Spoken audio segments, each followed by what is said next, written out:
မင်္ဂလာပါခင်ဗျာ ARD ကပတ်စဉ်တင်ဆက်နေတဲ့ Editor စကားဝိုင်းအစီအစဉ်ကနေကြိုဆိုလိုက်ပါတယ်ဒီတစ်ပတ်မှာတော့လူထုကိုလှုပ်ခတ်စေခဲ့တဲ့နိုင်ငံရေးလှုပ်ကြံမှုတွေဆိုတဲ့ခေါင်းစဉ်နဲ့ကျွန်တော်တို့ဆွေးနွေးသုံးသပ်သွားကြမှာဖြစ်ပါတယ်ကျွန်တော်ကတော့ ARD မြန်မာပိုင်း Editor ကျော်ခပါကျွန်တော်နဲ့အတူတူဆွေးနွေးမဲ့သူကတော့ ARD ရဲ့ Editor ချုပ်ကိုအောင်စောဖြစ်ပါတယ်ကိုအောင်စောမင်္ဂလာပါမင်္ဂလာပါကိုကျော်ကဟုတ်ကဲ့ဒီပြီးခဲ့တဲ့ရက်ပိုင်းမှာဟာအမေရိကန်သမ္မတဟောင်းဒေါ်နယ်ထရန့်ဟာသူ့ရဲ့မဲဆွယ်စီယိုရေးခီးစဉ်တစ်ခုမှာဟာဒီပြစ်ခတ်လှုပ်ကြံမှုတစ်ခုကိုကြုံတွေ့ခဲ့ရတာပေါ့လေဒီသတင်းကကမ္ဘာထိပ်တန်းသတင်းကြီးတစ်ပုဒ်လည်းဖြစ်ခဲ့တယ်ဆိုတော့ဒေါ်နယ်ထရန့်ဟာဒီသမ္မတရွေးကောက်ပွဲကိုလည်းဝင်ပြိုင်ဖို့ရှိနေတဲ့သူလည်းဖြစ်တဲ့ခါကျတော့ဒီအခြေအနေတွေကဘယ်လောက်ထိဒီဖြစ်ရဟာပေါ့လေဘယ်လောက်ထိတက်ရောက်မှုရှိနိုင်တယ်လို့သုံးသပ်မှုဟုတ်ကဲ့ဆိုတော့ဒေါ်နယ်ထရန့်ကသမ္မတလောင်းရွေးကောက်ပွဲဝင်ဖို့ရွေးကောက်ပွဲခီးစဉ်တစ်ခုမှာမဲဆွယ်စီခီးစဉ်တစ်ခုမှာသူကလှုပ်ချန်တက်ဖြတ်ဖို့စ조사တာခံခဲ့ရတယ်တော့ attempted political assassination လို့ခေါ်တာပေါ့နော်အဲ့ဒီခီးစဉ်မှာသူအသက်မသေးခဲ့ဘူးလွတ်မြောက်ခဲ့တယ်ဒါပေမဲ့သူအနာတရဒဏ်ရခဲ့တယ်ပေါ့နော်ဆိုတော့ဒီသတင်းကကမ္ဘာလုံးကစိတ်ဝင်စားတဲ့သတင်းတစ်ခုဖြစ်တယ်ဒါပေမဲ့ကျွန်တော်ဆွေးနွေးချင်တာပါလဲဆိုတော့အမေရိကမှာ political violence လို့ခေါ်တယ်အခုလို political assassination ညာအသစ်ဆန်းမဟုတ်ဘူးဆိုတာပဲဖြစ်ပါတယ်ဆိုတော့ဒီလွန်ခဲ့တဲ့10နှစ်လောက်ကစပြီးတော့သမ္မတဟောင်းထရန့်သမ္မတဖြစ်ခဲ့တဲ့အချိန်ကနေစပြီးတော့ဒီနေ့ဒီချိန်ဒီ political violence လို့ခေါ်တယ်အကြမ်းဖက်မှုတွေနိုင်ငံရေးအကြမ်းဖက်မှုတွေကပို့ပြီးတော့များလာတာကိုအမေရိကန်မှာကျွန်တော်တွေ့ရတယ်ဒါပေမဲ့အဲ့လို assassination လုပ်ကြံတပ်ဖြတ်မှုတွေကလည်းအမေရိကန်မှာတော့သူ့ရဲ့ political culture တခုဖြစ်နေတယ်လို့တမိုင်းပညာရှင်တွေကသုံးသပ်တာကိုကျွန်တော်တွေ့ရတယ်ဆိုတော့ဘယ်သူတွေတက်ခံခဲ့ရလဲအသက်ခံဖို့စ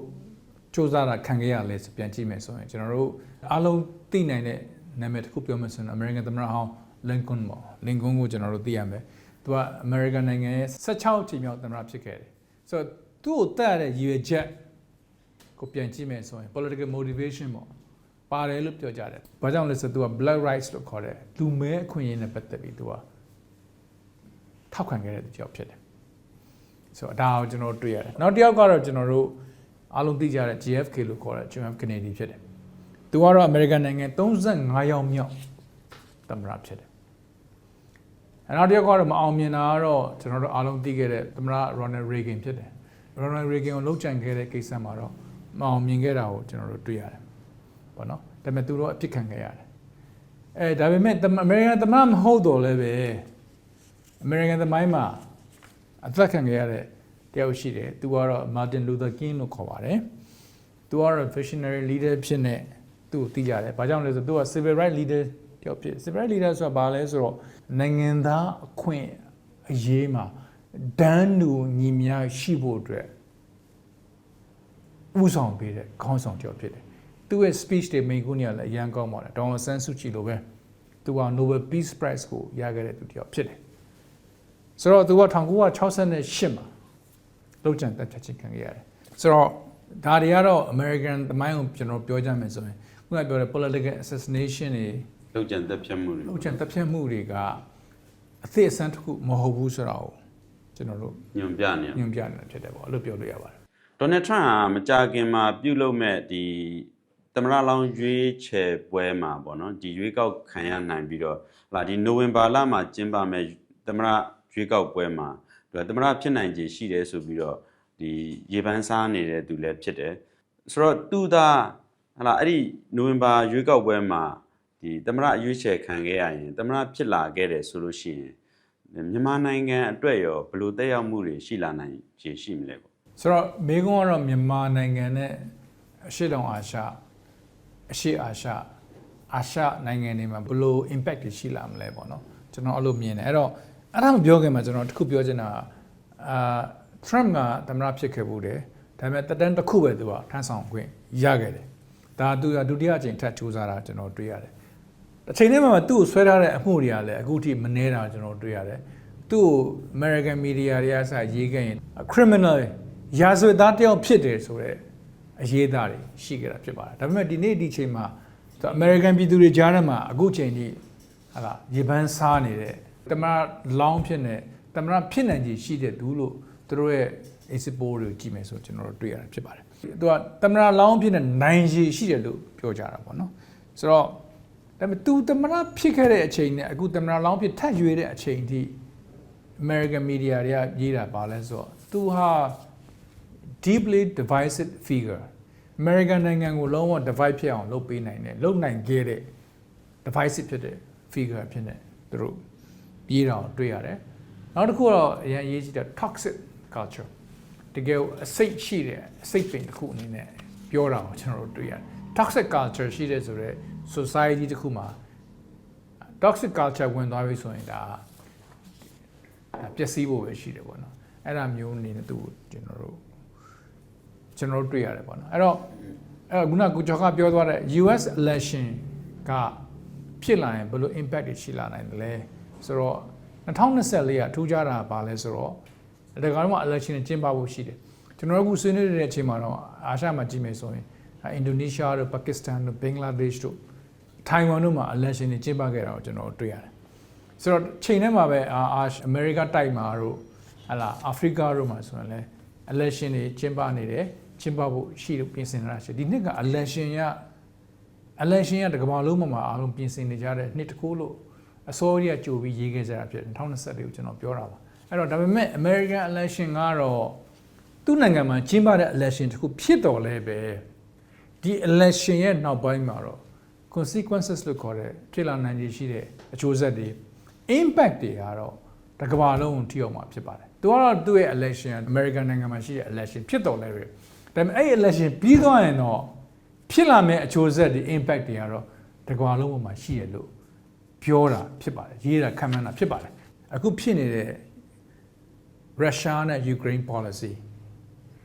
အရှေ့အလယ်ပိုင်းမှာဖြစ်နေတဲ့ policy တွေမှာ Trump ကသမ္မတဖြစ်ခဲ့ပြီဆိုရင်အခြေအနေတွေက policy တွေပို့ပြီးတော့အပြောင်းလဲတွေရှိလာနိုင်တယ်လို့တွက်ကြတာရှိပါတယ်ဆိုတော့ဘာကြောင့်လဲဆိုတော့ဒီ Trump ရဲ့ administration တက်လာပြီဆိုရင်အရင်တော့လုပ်ခဲ့တဲ့ administration ရဲ့ policy ပြန်ကြည့်ရမှာဖြစ်ပါတယ်ဆိုတော့သူတို့ကပို့ပြီးတော့ East Asia နဲ့ Asia ပို့ပြီးတော့ focus လုပ်မဲ့ policy တွေပို့ပြီးတော့ဖြစ်လာနိုင်မယ်လို့တွက်ဆကြတာရှိပါတယ်ဥပမာအဖြစ်ပြောမယ်ဆိုရင်တော့တရုတ်နိုင်ငံကိုထားတဲ့ policy ပထမ Trump ရဲ့တက်တမ်းတစ်ခုမှာဆိုရင်တရုတ်နိုင်ငံနဲ့ပတ်သက်ပြီး tariff တွေတရုတ်နိုင်ငံမှာထားတဲ့ trade policy တွေနဲ့ပတ်သက်ပြီး sanction တွေမှာဒီက hard line လို့ပြောလို့ရတယ်အမှားဖြစ်တဲ့ policy တွေကို Trump ကချခဲ့တယ်မြောက်ကိုရီးယားကိုကြည့်မယ်ဆိုရင်လည်းမြောက်ကိုရီးယားနဲ့ပတ်သက်လာရင်ဘယ်သူမှတွက်မထားတဲ့ summit လိုဟာမျိုးထိပ်သီးအစည်းအဝေးလိုဟာမျိုးလုပ်ခဲ့တာကျွန်တော်တို့တွေ့ရတယ်ဒါကြောင့်ကျွန်တော်မြန်မာပြည်နဲ့ပတ်သက်ရင် Trump ကဘယ်လောက်ထိဦးစားပေးလုပ်မလဲလို့ပြောလို့မရတော့လဲပဲဒီနေ့ဒီချိန်မှာမြန်မာနဲ့တရုတ်နဲ့ရုရှားနဲ့အဓိကပတ်သက်နေတာဖြစ်တယ်ပတ်သက်နေတာဖြစ်တဲ့အတွက်ကြောင့် US administration နေတဲ့ Democrat ဘက်တက်တဲ့ Republican ဘက်တက်တဲ့သူတို့ကဒီမြန်မာပြည်အရေးနဲ့ပတ်သက်ပြီးတော့ပို့ပြီးတော့ယူဆရမယ်လို့ကျွန်တော်ထင်တယ်။ဘာကြောင့်လဲဆိုတော့ဒီနေ့ဒီချိန်ဒီ State Department မှာပဲကြည့်ကြည့် American ကကူညီနေတဲ့အကူအညီတွေပဲကြည့်မယ်ဆိုရင်မြန်မာပြည်ကိုပေးတဲ့အကူအညီအောက်ဆုံးမှာမရှိဘူး။အလယ်လက်မှာရှိတာတွေ့ရတယ်။မြန်မာပြည်နဲ့ပတ်သက်တဲ့ interest ကရော့မသွားတာကိုတွေ့ရတယ်။တိုးလာတာလည်းမတွေ့ရဘူးဒါပေမဲ့အလယ်လက်မှာရှိတာကျွန်တော်တွေ့ရတယ်။ထိပ်ပိုင်း policy တွေမှာတော့ခုနပြော Ukraine တို့ Russia တို့ Middle East တို့အဲ့ဒါအရှေ့လယ်ပိုင်း policy ရှိတာပေါ့နော်။ဒါပေမဲ့မြန်မာရဲ့အရေးနဲ့ပတ်သက်ပြီးတော့လည်း interest ကရှိနေသေးတာကျွန်တော်တွေ့ရတယ်။ဘယ်လို direction နဲ့သွားမလဲဆိုတော့ပြောရခက်တာပေါ့နော်။ဒါပေမဲ့ကျွန်တော်ခုနပြောခဲ့သလိုပဲမြန်မာအရေးမှာအဓိက power ကြီးတဲ့နိုင်ငံတွေဖြစ်တဲ့တရုတ်နဲ့ရုရှားပါနေတဲ့အတွက်ကြောင့် America ရဲ့ interest ကမြန်မာပြည်ပေါ်မှာရှိနေတယ်လို့ကျွန်တော်ပြောတာဖြစ်ပါတယ်။ဟုတ်ကဲ့ဒီလိုလှုပ်ကြံမှုတွေကတော့ဟာဒီ American နိုင်ငံမှာလည်းမဟုတ်မြန်မာနိုင်ငံမှာလည်းချင်းချင်းရှားရှားရှိခဲ့တဲ့ဟာတွေလည်းရှိပါတယ်။သူတို့ပြင်တော့ဒီဘူကျောင်းဆန်လှုပ်ကြံခံရမှုဖြစ်စဉ်ဆိုလို့ရှိရင်အခုချိန်ထိပြည်သူတွေကဟာဒီဆွဲထင်ကိုရှိနေတော့မယ်ပေါ့လေ။ဆိုတော့ဒါတွေကလည်းမြန်မာနိုင်ငံရဲ့ဒီတကယ်ကိုထင်ရှားတဲ့နမူနာတစ်ခုပေါ့လေအယူဆိုအကြီးကျယ်တယ်လို့ပြောလို့ရပါတယ် political assassination တွေမြန်မာပြည်မှာလည်းရှိခဲ့တယ်ခုနကကိုကျော်ခပြောသွားလို့ပဲအဲ့လိုရှိတဲ့အထဲမှာကျွန်တော်တို့အားလုံးနှစ်ပေါင်း80ကျော်တဲ့အထိမေးလို့မရဘဲနဲ့ရှိခဲ့တဲ့နိုင်ငံတော်အဆင့်ရှိတဲ့အာဇာနည်နေ့အမျိုးသားခေါင်းဆောင်ကြီးတွေတပ်ဖြတ်ခံရတဲ့နေ့ဆိုတာ19ဇူလိုင်ကိုပြောတာဖြစ်ပါတယ်ဆိုတော့19ဇူလိုင်မှာဟာလာဗိုလ်ချုပ်အောင်ဆန်းနဲ့တကွာ တိုင်းပြည်အသစ်မှာဥဆောင်မဲ့နိုင်ငံရေးသမားတွေလောက်ကျန်တက်ဖြတ်ခြင်းခံခဲ့ရတယ်ပေါ့နော်ဆိုတော့ဒါလည်းတိုင်းပြည်တစ်ခုလုံးကနေပြီးတော့လက်ခံပြီးတော့အသိအမှတ်ပြုတဲ့အမျိုးသားခေါင်းဆောင်တွေဖြစ်တယ်လို့အဲ့အမျိုးသားခေါင်းဆောင်တွေဆုံးရှုံးခဲ့ရတယ်လောက်ကျန်တက်ဖြတ်ခြင်းခံခဲ့ရတာမျိုးဖြစ်ပါတယ်ဗိုလ်ချုပ်အောင်ဆန်းတို့မျိုး status သူတို့မျိုးအဆင့်ကို national level လို့ခေါ်တဲ့အမျိုးသားအဆင့်ကိုခံယူခဲ့တဲ့သူကျွန်တော်နှစ်ပေါင်းများစွာစောင့်ခဲ့ရတယ်အဲ့ဒီအဆင့်ကိုခံယူခဲ့ရတာဗိုလ်ချုပ်အောင်ဆန်းရဲ့တမီဒေါ်အောင်ဆန်းစုကြည်ပဲဖြစ်တယ်ဆိုတာကျွန်တော်တွေ့ရတာဖြစ်တယ်အဲ့တော့ဗိုလ်ချုပ်အောင်ဆန်းလို့လူမျိုးကြောင့်ပြန်ပေါ်လာဖို့ဆိုတာကျွန်တော်နှစ်နဲ့ပေါင်းများစွာစောင့်ခဲ့ရတာဖြစ်တယ်ပြန်ပေါ်လာတဲ့အခါမှာလည်းတိုင်းပြည်သူပြည်သားတွေကိုနိုင်ငံတကာကပါလက်ခံတဲ့ဟလာသူ့ရဲ့တမီဖြစ်နေတာကိုကျွန်တော်တွေ့ရတယ်ဆိုတော့သူ့တမီကိုလည်းဒီပြည်တွင်းမှာနေမဟုတ်ဘဲနဲ့နိုင်ငံတကာလည်းအသိမှတ်ပြုလက်ခံခဲ့တာကိုတွေ့ရတယ်ဒါပေမဲ့အချိန်တစ်ခုသူတို့ယူခဲ့ရတယ်နိုင်ငံတော်အဆင့်ရှိတဲ့မျိုးသားခေါင်းဆောင်တွေဖြစ်နေဦးအောင်ဆန်းကိုရောဗိုလ်ချုပ်အောင်ဆန်းကိုရောသခင်အောင်ဆန်းကိုရောအတူတူပါပဲအဲ့ဒါပြင်ဒေါ်ဆန်းစုကြည်ကိုပါပြည်တွင်းကပြည်သူတွေကမင်းနိုင်ဆရာမလို့ပဲနဲ့သူအတိမပြုတ်ခဲ့တာဖြစ်တယ်အဲ့ဒါကကျွန်တော်အရေးကြီးတဲ့အချက်လို့ကျွန်တော်မြင်တယ်ဆိုတော့ကို thank you အဲ့တော့ကိုကျော်ကကျွန်တော်ဝယ်ထားတဲ့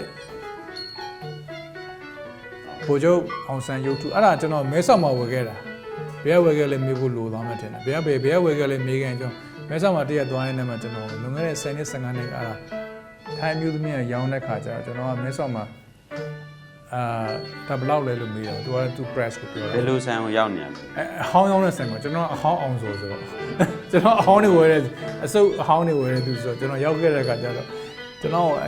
အဲ့ဆန်ကိုရောက်တယ်အဲ့ဟန်တို့ကျွန်တော်အဟမ်းအောင်သွားတယ်အန်တိတ်ဆန်ကိုရောက်နေတာအန်တိတ်ဆန်ရောက်သွားတယ်ရောက်တဲ့ခါကျတော့သိဆန်မှာ तू ကအဲ့ဒါကိုကျွန်တော်အဲ့ဘုချုပ်ပုံတွေးတဲ့ခါကျကျွန်တော်ဘလောက်လဲဈေးဘလောက်လဲဆိုကျွန်တော်ဝယ်နိုင်တဲ့ဈေးဖြစ်တယ်ဆိုတော့ကျွန်တော်အဲ့ထိုင်းမျိုးမျိုးမေးတယ်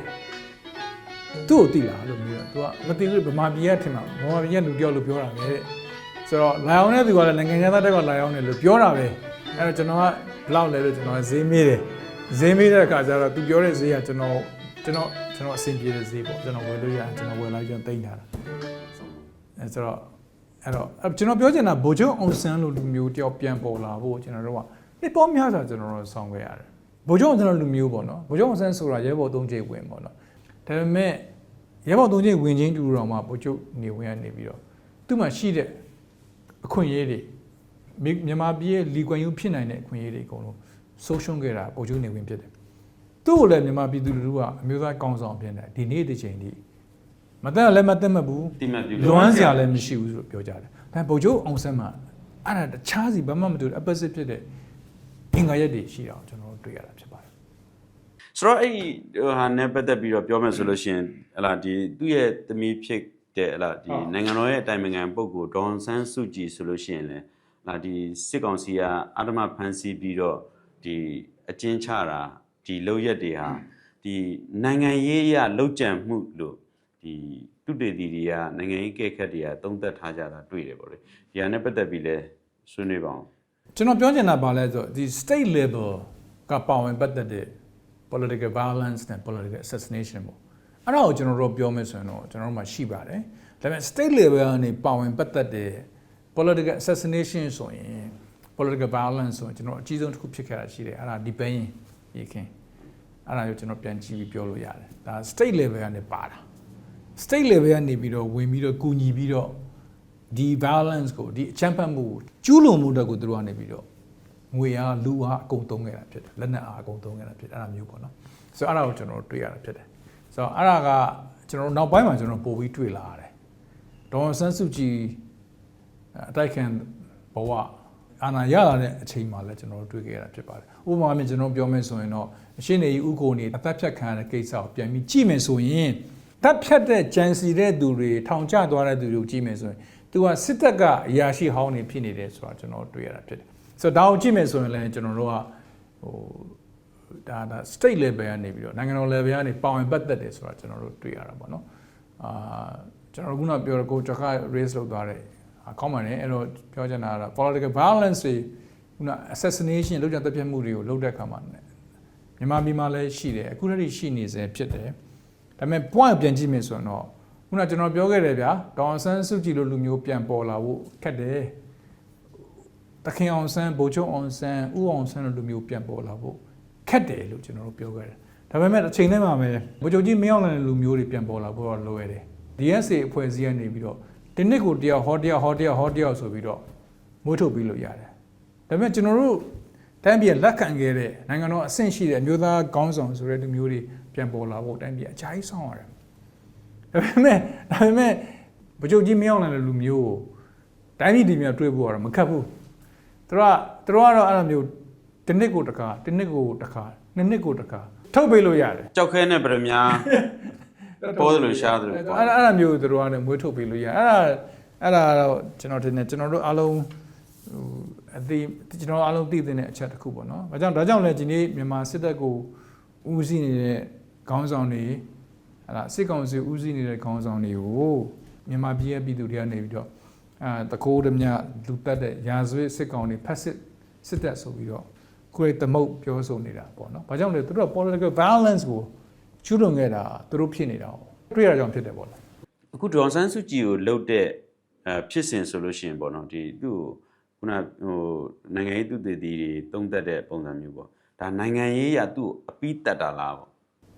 ကိုကျွန်တော်ကဘယ်လိုထင်လဲပြနိုင်ငံရေးကဒေါ်ဆန်းစုကြည်ပြီးတက်လို့ရမယ်မထင်ပါဘူး။ဒေါ်ဆန်းစုကြည်အခုထွက်နေတဲ့ ထွက်ပေါက်ကထွက်ဖို့အတွက်ကအရေးပါတဲ့ကဏ္ဍတစ်ခုအနေနဲ့ရှိနေသေးပဲလို့ကျွန်တော်တော့ထင်ပါတယ်။အဲ့ဒါကိုလည်းပြည်သူတွေကသဘောပေါက်မယ်လို့ကျွန်တော်ဟုတ်ကဲ့ပုံစံကျေးဇူးတင်ပါတယ်ကျေးဇူးတင်ပါတယ်ကိုကျွန်တော်